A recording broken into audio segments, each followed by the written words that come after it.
வணக்கம். தினமலர்.com மாலை 4 மணி செய்திகள். முக்கிய நிகழ்வுகள்.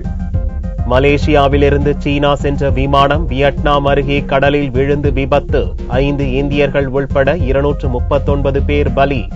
வாக்காளர் பட்டியலில் பெயர் இருந்தால் மட்டுமே ஓட்டளிக்க முடியும். தேர்தல் அதிகாரி பிரவீன்குமார் அறிவிப்பு. நடத்தை விதிகளை கடுமையாக பின்பற்ற கட்சிகளுக்கு கண்டிப்பு. அதிருப்தியில் இருந்த விடுதலை சிறுத்தைகள் கட்சிக்கு மேலும் ஒரு தொகுதி ஒதுக்கீடு. தேமுதிக உடன் தொகுதி உடன்பாட்டில் பாரதிய ஜனதா தீவிரம். விரிவான செய்திகள். கோலாலம்பூரிலிருந்து பீஜிங் புறப்பட்ட மலேசிய ஏர்லைன்ஸ் விமானம் வியட்நாமின் தோசு தீவுகள் அருகே கடலில் விழுந்து விபத்துக்குள்ளானது. இதில் 5 இந்தியர்கள் உள்பட 239 பேர் பலியாகி இருக்கலாம் என்று அஞ்சப்படுகிறது. மலேசியாவின் கோலாலம்பூரிலிருந்து சனிக்கிழமை அதிகாலை 12:41 மணிக்கு MH370 எண் கொண்ட மலேசிய ஏர்லைன்ஸ் நிறுவனத்தின் போயிங் ரக விமானம் சீன தலைநகர் பீஜிங் புறப்பட்டது. இதில் விமான பணியாளர்கள் 12 பேர், 2 குழந்தைகள் உள்பட 239 பேர் இருந்தனர்.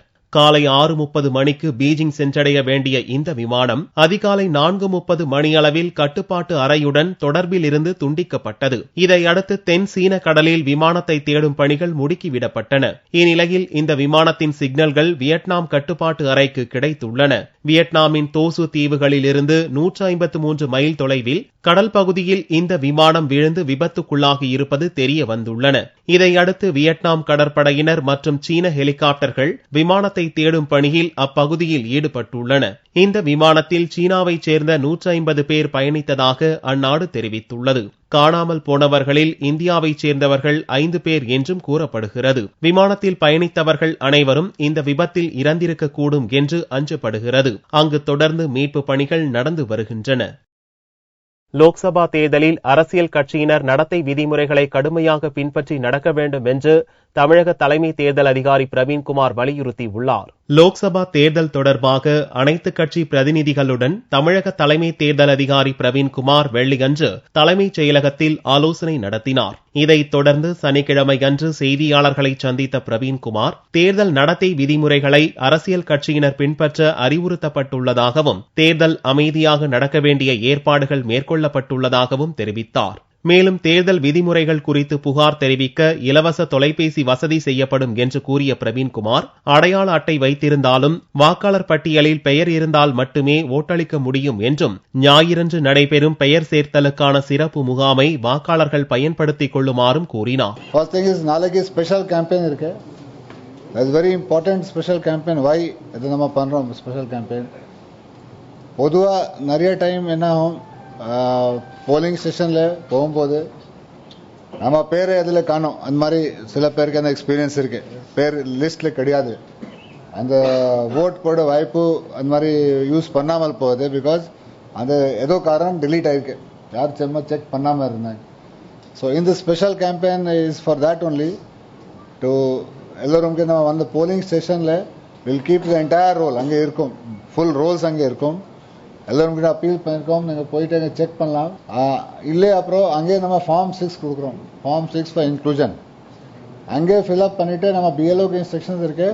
அதே நாள் இன்கொயரி பண்ணிட்டு இன்கொயரியோட ரிகமெண்டேஷனோட நம்ம எலக்ட்ரல் ரெஜிஸ்ட்ரேஷன் ஆஃபீஸருக்கு அனுப்பணும். ஃப்ரீபீஸ் அதை லஞ்சம் மாதிரி கொடுக்கக்கூடாது. இதுக்கு ஈக்குவலன்ட் டு பிரைபரி. ஏதோ நிகழ்ச்சியில நீங்க அதை கொடுக்கக்கூடாது. Even in religious function lot of cases are there where politicians are given on the aarti பண்ணாங்க இல்லையா, 100 ரூபாய் போட்டாங்க, 50 ரூபாய், அதே போட்டோ எடுத்து action has been taken. So function நடக்குமா பர்மிஷன் வாங்கிட்டு ஃபங்க்ஷன் நடக்கலாம், ஒன்றும் ஆச்சம் கிடையாது. அதில் டிஸ்ட்ரிபியூஷன் பண்ணக்கூடாது.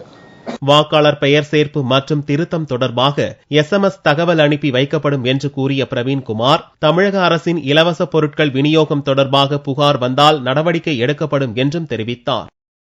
கடும் அதிருப்தியில் இருந்த விடுதலை சிறுத்தைகள் கட்சிக்கு திமுக கூட்டணியில் மேலும் ஒரு தொகுதி ஒதுக்கப்பட்டுள்ளது. ஏற்கனவே ஒதுக்கப்பட்ட சிதம்பரம் தொகுதியுடன் திருவள்ளூர் தொகுதியும் அளிக்கப்பட்டுள்ளது. திமுக கூட்டணியில் இடம்பெற்றுள்ள விடுதலை சிறுத்தைகள் கட்சி வரும் லோக்சபா தேர்தலில் 3 தனி தொகுதிகள் மற்றும் 2 பொது தொகுதிகளை கேட்டது. ஆனால் கடந்த முறை வெற்றி பெற்ற சிதம்பரம் தொகுதியை மட்டுமே ஒதுக்க திமுக முன் வந்தது. கடந்த முறை ஒதுக்கி விடுதலை சிறுத்தைகள் வெற்றி பெற முடியாத விழுப்புரம் தொகுதியையும் ஒதுக்க திமுக மறுத்துவிட்டது. இதனால் கடும் இழுபறி ஏற்பட்டு இறுதியில் ஒரு தொகுதியை மட்டும் திருமாவளவன் ஏற்றுக்கொண்டார். ஆனால் இதில் கடும் அதிருப்தியடைந்த விடுதலை சிறுத்தைகள் கருணாநிதி, ஸ்டாலின் உருவ பொம்மைகளை கொளுத்தி பல இடங்களில் போராட்டங்களில் ஈடுபட்டனர். அக்கட்சியின் ஆலோசனை கூட்டம் சனிக்கிழமையன்று சென்னை வேளச்சேரியில் நடக்க இருந்த நிலையில் திருமாவளவனை தொடர்பு கொண்ட திமுக தொகுதி உடன்பாட்டு குழுவினர் மேலும் ஒரு தொகுதியாக திருவள்ளூரை ஒதுக்குவதாக தெரிவித்தனர். இதையடுத்து திமுக தலைமை அலுவலகமான அண்ணா அறிவாலயம் வந்த திருமாவளவன் மீண்டும் உடன்பாட்டில் கையெழுத்திட்டார். திராவிட முன்னேற்ற கழக கூட்டணியில் விடுதலை சிறுத்தைகள் 2 தொகுதிகளில் போட்டியிடுவதற்கு உடன்பாடாகியுள்ளது. கடந்த 6ஆம் தேதி ஏற்பட்ட உடன்பாட்டில் சிதம்பரம் தொகுதி மட்டும் கையெழுத்தானது. அதனைத் தொடர்ந்து இன்று திருவள்ளூர் தொகுதியும் சேர்த்து 2 தொகுதிகள் விடுதலை சிறுத்தைகளுக்கு திராவிட முன்னேற்ற கழக தலைவர் கலைஞர் அவர்கள் வழங்கியிருக்கிறார். ஒரு தொகுதி எமக்கு போதவில்லை, 3 தொகுதியாவது எங்களுக்கு வேண்டும் என்று தோழர்கள் ஆங்காங்கே குரல் எழுப்ப தொடங்கினார்கள். விடுதலை சிறுத்தைகளின் இந்த உணர்வுகளை மதித்து தலைவர் கலைஞர் அவர்கள் இந்த முடிவை எடுத்திருக்கிறார். வேற எந்த நிபந்தனையும் இதில் இல்லை. திமுக கூட்டணிக்கு கம்யூனிஸ்ட் கட்சிகள் வரவேண்டும் என்று அழைப்பு விடுத்த திருமாவளவன் இது தொடர்பாக அக்கட்சி தலைவர்களுடன் தொடர்பு கொண்டிருப்பதாகவும் தெரிவித்தார். திமுக கூட்டணிக்கு இடதுசாரிகளை அழைக்கவில்லை என்றும் வந்தால் வரவேற்போம் என்றும் கருணாநிதி தெரிவித்துள்ளார். திமுக தலைமை அலுவலகமான அண்ணா அறிவாலயத்தில் அக்கட்சி தலைவர் கருணாநிதியை செய்தியாளர்கள் சந்தித்தனர். அப்போது இடதுசாரிகள் திமுக கூட்டணிக்கு வந்தால் வரவேற்போம் என்று கூறினார். இதேபோல் தேமுதிகவை அழைத்தீர்களே என்று நிருபர்கள் கேள்வி எழுப்பிய போது கம்யூனிஸ்டுகளை அழைக்கவில்லை என்றும் ஆனால் வந்தால் வரவேற்போம் என்றும் கருணாநிதி பதிலளித்தார். திமுக கூட்டணியில் இடதுசாரிகளுக்கான வாய்ப்புகள் இருக்கா? அது சம்பந்தமா ஏதாவது பேச்சுவார்த்தை நடக்குதுங்களா? இதுவரை இல்லை. இடதுசாரி வருவாங்க நம்பிக்கை இருக்காங்க.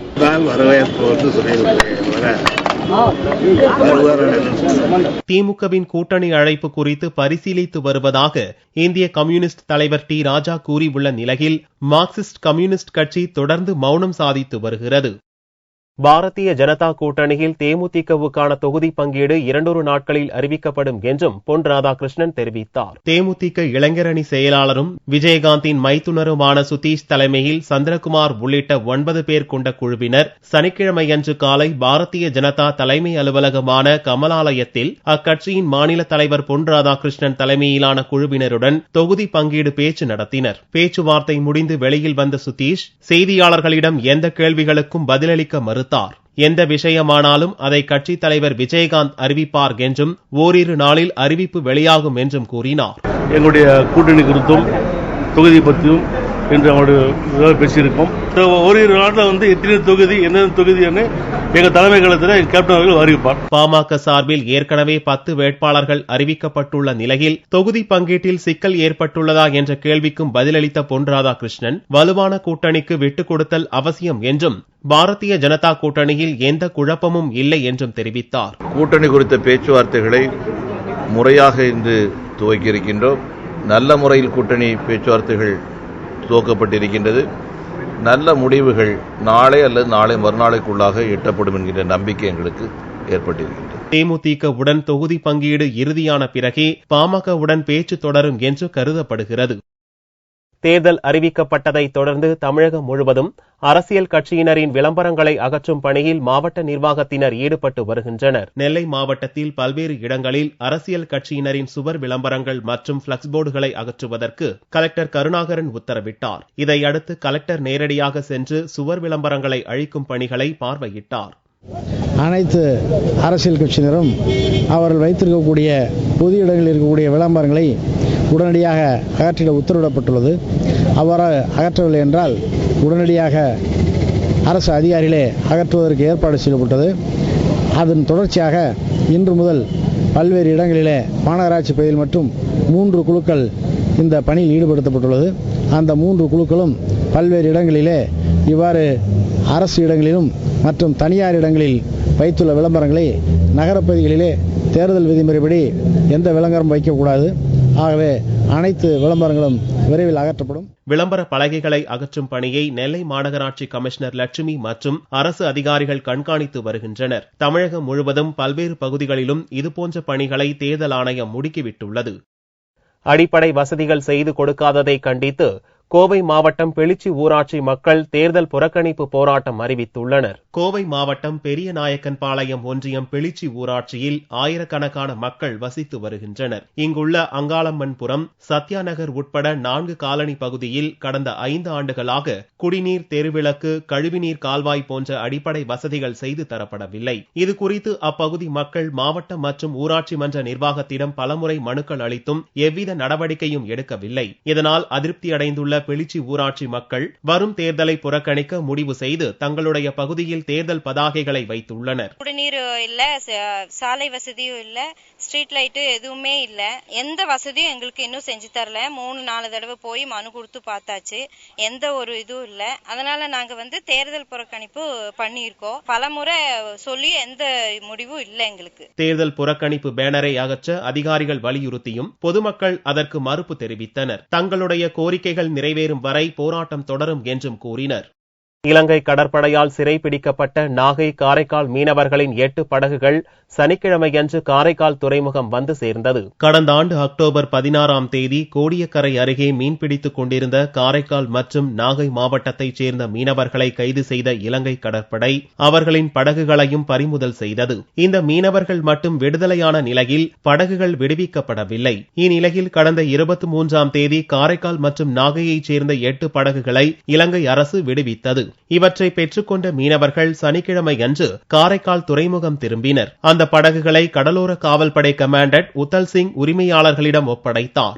இது குறித்து செய்தியாளர்களிடம் பேசிய மீனவர்கள் படகில் இருந்த 2 லட்சம் ரூபாய் மதிப்பிலான மீன்பிடி சாதனங்கள் சேதமடைந்துள்ளதாக கூறினர். நம்ம இந்தியா கவர்மெண்ட் ஒரு பைசா கூட செலவு பண்ணல, சொந்த செலவு தான் போனோம்.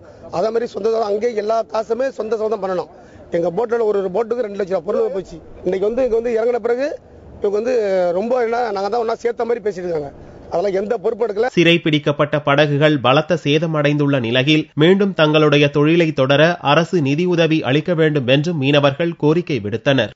உத்தரப்பிரதேச மாநிலம் முசாஃபர் நகர் கலவர வழக்கில் பகுஜன் சமாஜ் எம்பி காதிர் ராணா, 3 எம்எல்ஏக்கள் உள்பட முஸ்லிம் தலைவர்கள் 10 பேர் மீது சிறப்பு புலனாய்வு குழுவினர் குற்றப்பத்திரிகை தாக்கல் செய்துள்ளனர். உத்தரப்பிரதேச மாநிலம் முசாஃபர் நகர் மாவட்டத்தில் முஸ்லிம்கள் மற்றும் இந்துக்கள் இடையே நடந்த மோதலில் ஏராளமானோர் கொல்லப்பட்டனர். கடந்த ஆகஸ்ட் 30ஆம் தேதி கலாபார் பகுதியில் தடை உத்தரவை மீறி இனத்வேஷத்தை தூண்டும் வகையில் பேசியதாக வழக்கு பதிவு செய்யப்பட்டிருந்தது. இந்த வழக்கில் பகுஜன் சமாஜ் எம்பி காதிர் ராணா, அக்கட்சியைச் சேர்ந்த எம்எல்ஏக்கள் சலீம் ராணா, ஜாமில், காங்கிரஸ் பிரமுகர் சமீத் உஸ்ஜாமா, அவரது மகன் சல்மான் சயீத் உள்ளிட்ட முஸ்லிம் மதத்தைச் சேர்ந்த 10 தலைவர்கள் மீது தலைமை மேஜிஸ்ட்ரேட் நீதிமன்றத்தில் சிறப்பு புலனாய்வு குழுவினர் குற்றப்பத்திரிகை தாக்கல் செய்தனர். கடந்த ஜனவரி மாதம் முசாஃபர் நகர் கலவரம் தொடர்பாக முஸ்லிம் தலைவர்கள் மீது பதிவு செய்யப்பட்ட வழக்குகளை வாபஸ் பெறுவதாக உத்தரப்பிரதேச மாநில அகிலேஷ் யாதவ் அரசு அறிவித்த நிலையில் தற்போது குற்றப்பத்திரிகை தாக்கல் செய்யப்பட்டிருப்பது குறிப்பிடத்தக்கது. தங்கத்தின் விலையில் சனிக்கிழமையன்று சவரனுக்கு 16 ரூபாய் அதிகரித்திருந்தது. ஒரு சவரன் தங்கம் 22,792 ரூபாய்க்கு விற்பனையானது. 1 கிராம் ஆபரண தங்கம் 2,849 ரூபாயாக இருந்தது. வெள்ளி 1 கிராமுக்கு 80 காசுகள் குறைந்து 49 ரூபாய் 40 காசுகளுக்கு விற்பனையானது. பார்வெள்ளியின் விலை 46,145 ரூபாயாக இருந்தது. பல்வேறு துறைகளில் பெண்களின் வளர்ச்சி அதிகரித்தாலும் நாட்டில் பெண் பாதுகாப்பு என்பது கேள்விக்குறியாக இருப்பதாக பெண்கள் மத்தியில் கருத்து நிலவுகிறது. பட்டங்கள் ஆள்வதும் சட்டங்கள் செய்வதும் பாரினில் பெண்கள் நடத்த வந்தோம் என்ற பாரதியின் வரியை மெய்ப்பிக்கும் வகையில் சமீப காலமாக பல்வேறு துறைகளிலும் பெண்களின் பங்களிப்பும் சாதனைகளும் அதிகரித்து வருகிறது. பல்வேறு துறைகளிலும் இன்றைய பெண்கள் ஆணுக்கு இணையாக பல உயர் பதவிகளையும் வகித்து வருகின்றனர். மார்ச் 8ஆம் தேதி சனிக்கிழமையன்று தமிழகத்தில் கல்லூரிகள், அலுவலகங்களில் சர்வதேச மகளிர் தினம் கொண்டாடப்பட்டது. மகளிர் தினம் குறித்து மதுரையில் உள்ள பல துறைகளிலும் பணியாற்றும் பெண்கள் தங்களுடைய கருத்துக்களை வெளிப்படுத்தினர். 60 ஆண்டுகளுக்கு முன்பு தங்களுக்கென்று சுயமாக முடிவெடுக்க முடியாத நிலையில் இருந்த பெண்கள் இப்போது பல்வேறு பிரச்சினைகளுக்கு முழு தீர்வு ஏற்படுத்துவோராக வளர்ச்சி பெற்றுள்ளதாகவும், அதே சமயம் பெண்களின் பாதுகாப்பு கேள்விக்குறியாகவே தொடர்வதாகவும் தனியார் தொண்டு நிறுவனத்தினர் கூறினர். சந்தோஷமா நம்ம மகளிர் தினத்தை கொண்டாடுற அதே நேரத்துல பாதுகாப்பு சட்டங்களாகத்தான் இருக்கு. இப்ப கூட பாத்தீங்கன்னா லாஸ்ட் வீக்ல சென்னையில சிறுசேரியில அது எவ்வளவு பெரிய நிறுவனம், அதுல ஒரு உமா மகேஸ்வரின்ற பொண்ணுக்கு நடந்த கொடுமை நம்ம எல்லாத்துக்கும் தெரியும். இந்த பாதுகாப்பு சட்டங்கள் எவ்வளவுதான் ஏற்றப்பட்டாலும் கூட நடைமுறையில இன்னும் பெண்களுக்கு அதிகமான தைரியமும் தன்னம்பிக்கையும் வர்ற அளவுக்கு இந்த சட்டங்கள் இன்னும் திருத்தப்படணும். பல துறைகளில் பெண்கள் முன்னேறி வந்தாலும் பெண்களை இன்றும் போதைப் பொருளாக பார்க்கும் ஆண்களின் எண்ணம் மாற வேண்டும் என்றும் பெண் அடிமைத்தனத்தை மாற்ற ஆண்கள் முன்வர வேண்டும் என்று மதுரை மீனாட்சி கல்லூரி முதல்வர் சேது ராக்காயி கேட்டுக் கொண்டார். இந்த மகளிர் தினத்தை மட்டும் அந்த நேரத்தில் மட்டும் அவங்களுக்கு ஒரு முக்கியமான இடம் கொடுத்துட்டு பிற காலங்கத்தில் அவங்கள வேறு விதமாக போக பொருளாகத்தான் நினைக்கிறாங்க.